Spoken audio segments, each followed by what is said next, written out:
Bonsoir à tous, bienvenue dans cette vidéo bien sûr pour parler de cet match entre le Sénégal et le Togo pour les éliminatoires, pour la 6e journée des éliminatoires de la Coupe du Monde. Mesdames et messieurs, le Sénégal est en mauvaise posture. Le Sénégal doit obligatoirement gagner demain. C'est le but de cette vidéo. Dans cette vidéo, nous allons bien sûr donner notre composition favorite alignée donnée par le sélectionneur national du Sénégal, Pape Thiaw. Mesdames et messieurs, si vous tombez sur la première de cette vidéo, n'oubliez surtout pas de cliquer sur la police notificatoire pour ne manquer aucune de mes prochaines vidéos. Allez les gars, let's go. Au niveau des buts, je pense qu'il n'y a pas de débat, c'est évidemment Edouard Mendy, puisqu'il a fait un national match. Même si l'équipe a été cataclysmique, mais lui, au moins, il a tenu la baraque. Donc, fort logique qu'il garde sur les gaz et c'est lui le titulaire indiscutable. Au niveau bien sûr de la défense, je pense aussi le duo dans l'arc central, dans la charnière, il n'y aura pas de changement. Kalidou Koulibaly accompagné bien évidemment de Moussa Niakhaté. Le problème, évidemment, ce sera précisément au niveau bien sûr des latéraux. Parce que on a vu que le coach Pape Thiaw a souvent tâtonné évidemment en mettant latéral droit, latéral gauche Krépin Diatta autant pour moi, qui même si il en a quand même joué de temps en temps, mais ce n'est pas un poste où il a souvent l'habitude où il peut bien sûr avoir un rendement meilleur. Du coup, mesdames et messieurs, dans notre composition, vous pouvez constater qu'il n'y a pas de changement pour nous. Nous, on va mettre Moussa Ndiaye à gauche.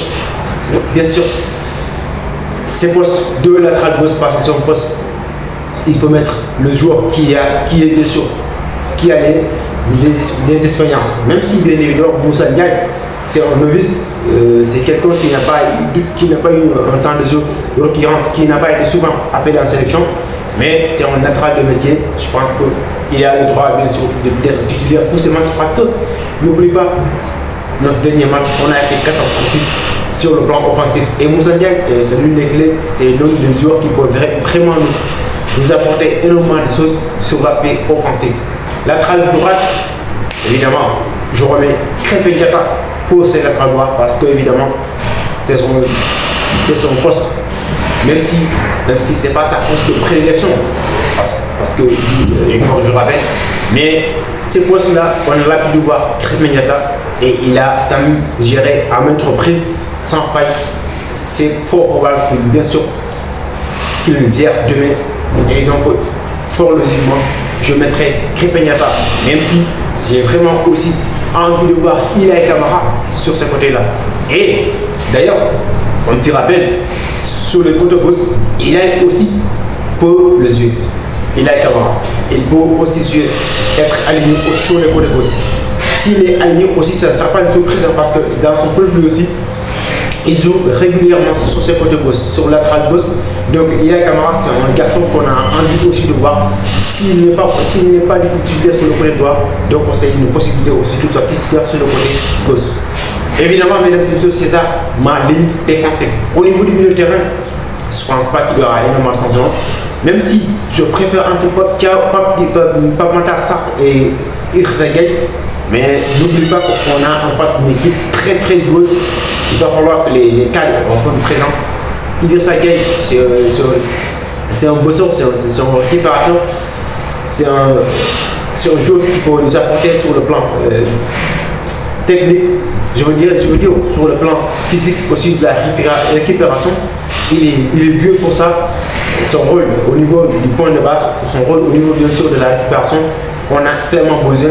C'est un petit peu différent de Pape Matar Sarr, même si Pape aussi est capable aussi d'être bien dans la récupération. Mais Idrissa Gueye est impérial à ce niveau-là. Je pense que si, bien sûr, il se met au travail parce que le match dernier, il a été catastrophique. On a pu le reconnaître. Idrissa Gueye, il était vraiment non seulement dans le terrain, surtout il y a une action qui m'a énormément interpellé. Franchement, Idrissa Gueye, il doit se mettre au travail. Et demain, on doit bien sûr compter sur lui et il doit répondre présent parce que demain c'est un match très crucial où le Sénégal doit absolument gagner. Donc au niveau bien sûr de la charnière du milieu de terrain, je maintiens Idrissa Gueye accompagné de Lamine Camara. Voici mes récupérations. Bien sûr, mon milieu de terrain de base, accompagné de Sadio Mané comme étant leur trop niveau. dans ce rôle de 4-2-3-1, dans ce système de 4-2-3-1, j'aurais aimé voir Sadio Mané au niveau du cœur des hommes. Parce que franchement, il est grand temps qu'on en parle.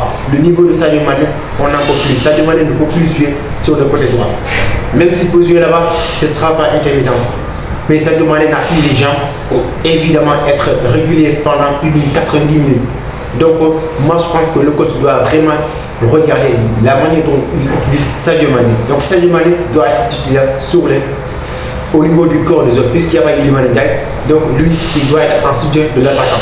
C'est pourquoi j'ai mis au niveau bien sûr du corps des autres pour être libre, pour ne pas dépenser énormément d'énergie. Parce que sur les côtés droits, sur les côtés gauche, Sadio Mané, ça va être compliqué pour lui d'être régulier bien sûr pendant plus de 90 minutes. Cet effort-là, il ne peut pas nous apporter parce que ce n'est plus le même Sadio Mané. Donc, je mets Assane Diao sur les côtés gauche, sur l'ailier gauche de l'équipe nationale du Sénégal. Assane Diao, qu'on a énormément envie de voir, et je pense que Pape Thiaw va le mettre titulaire demain s'il vient à Dieu. Parce que là, ça n'est pas c'est trop. Franchement, Pape Thiaw doit écouter les gens. Et il doit carrément les écouter. Parce que tu vois communiquer aux autres à la base, tu le mets sur le bas. Ça n'a aucune importance. Donc, Assane Diao va titulaire sur le côté gauche de l'équipe nationale du Sénégal. Côté droit, je mets Abdelaziz à la place de Ismaël Sarr. Parce que franchement, je n'en peux plus la prestation d'Ismaël Sarr. C'est juste toujours catastrophique. Chaque match, c'est une tata pour Ismaël Sarr. On n'arrive pas à reconnaître Ismaël Sarr. Franchement, du coup, je pense que c'est bien de le mettre sur le banc pour la première fois. Essayer de mettre peut-être Abdelaziz parce que c'est un joueur qu'on a beaucoup minimisé. Mais Abdelaziz pour être un joueur utile. Parce que c'est le joueur pour moi qui a été le plus décisif dans les grands championnats, notamment en Ligue des Champions. Donc Abdelaziz mérite d'être titulaire pour la première fois sur le côté gauche au niveau de l'attaque. Donc je pense que Abdelaziz pour nous apporter beaucoup de choses qu'on aurait pu le penser. Donc Abdelaziz pour le suivant, je le mets à droite.